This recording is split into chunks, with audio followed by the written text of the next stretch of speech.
இன்னைக்கு வந்து நான் வந்து செல்ஃப் கேர் பற்றி தான் பேச போகிறேன்.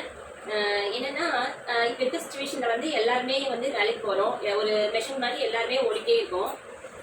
இதில் பார்த்தீங்கன்னா நம்மளே கவனிச்சுக்கிறதே வந்து ஒரு பெரிய விஷயமா தான் இருக்குது. நம்ம வந்து வீட்டில் இருக்கவங்கள நம்ம கவனிச்சுக்குவோம். ஆனால் நம்மளுக்கு என்ன வேணும் அப்படின்றத வந்து நம்ம பெருசாக யோசிக்க மாட்டோம். இப்போ என் பொண்ணு வந்து லண்டன்ல இருக்கா. அவள் படிச்சுட்டு பார்த்தியமா ஒர்க் பண்ணிட்டு போயிட்டு இருக்கா. ஆனால் அவள் வந்து பெருசாக சமைக்கிறதே கிடையாது. எல்லாமே நாங்கள் வந்து இங்கே கொடுத்து தான் வச்சுருக்கோம். எல்லாமே அங்கே நம்மளோட ஃபுட்டு எல்லாமே கிடைக்குது. இருந்தாலும் அவள் வந்து ஒரு ஹெல்த்தியான ஒரு ஃபுட்டு வந்து அவள் எடுத்துக்கிறது கிடையாது.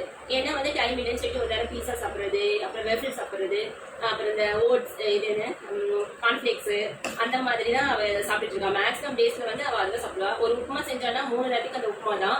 ஒரு என்ன சமைக்கிறாளோ அந்த 3 நேரத்துக்கு அதுவே தான் அவள் சாப்பிட்றா. அவள் வந்து அவள் கஷ்டப்படுறா.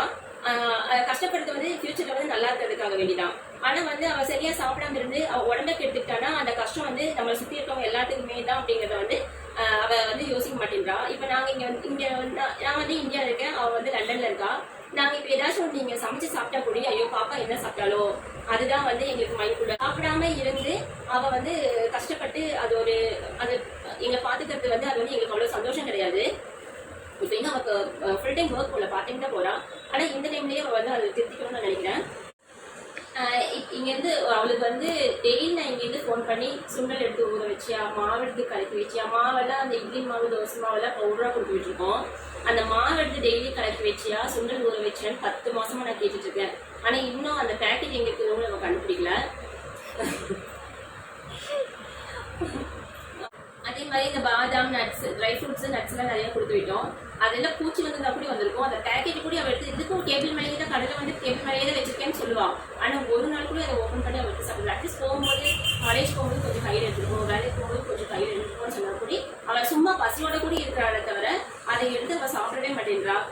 நாங்கள் சரி அங்கே போய் அவனால் வந்து எதுவுமே ஹெல்த்தியாக சாப்பிட முடியாது அப்படின்றதுக்காக வேண்டிதான் இங்கேருந்து முருங்கைக்கீரை பொடி, கருவேப்பிலை பொடி, இந்த கொள்ளெல்லாம் போட்டு ரசப்பொடி, இந்த மாதிரி நட்ஸு, ட்ரை ஃப்ரூட்ஸு இந்த மாதிரிலாம் கொடுத்து விட்டுருக்கோம். ஆனால் அப்போ கூட அவளை வந்து அதை எடுத்து அவளை சாப்பிட்ற மாதிரியே தெரியல. உங்களுக்கெல்லாம் நான் என்ன சொல்கிறேன்னா, அவங்களோட உடம்பை வந்து அவங்க ஃபஸ்ட்டு பார்த்துக்கணும். அப்போதான் எங்கள் பேரண்ட்ஸ் வந்து நிம்மதியாக இருக்க முடியும் அப்படின்னு சொல்லி நான் சொல்கிறேன். அவங்களுக்கு அங்கே ஏதாவது ஒரு சின்ன ஒரு தலைவலி வந்தால் கூட இங்கே வந்து நாங்கள் ரொம்ப கஷ்டப்படுவோம்.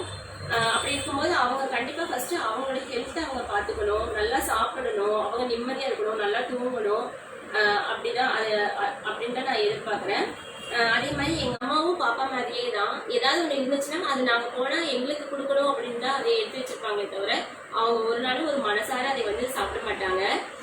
அதனால எங்களை பற்றி யோசிக்காம அவங்க வந்து அவங்க உடம்ப பார்த்துக்கணும். அவங்க நம்ம நல்லா இருந்தாலும் நம்ம குழந்தைங்க நல்லா இருப்பாங்க அப்படின்னு சொல்லி யோசிக்கணும்னு நினைக்கிறேன்.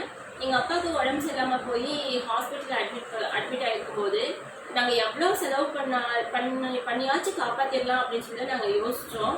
ஆனால் வந்து அந்த நேரத்தில் வந்து அந்த பணம் வந்து செலவு பண்ணுறதுக்கு நாங்கள் ரெடியாக இருந்தோம். ஆனால் அவரோட ஹெல்த் கண்டிஷன் வந்து அது அந்த இடத்துல வந்து அக்செப்ட் பண்ணிக்கல.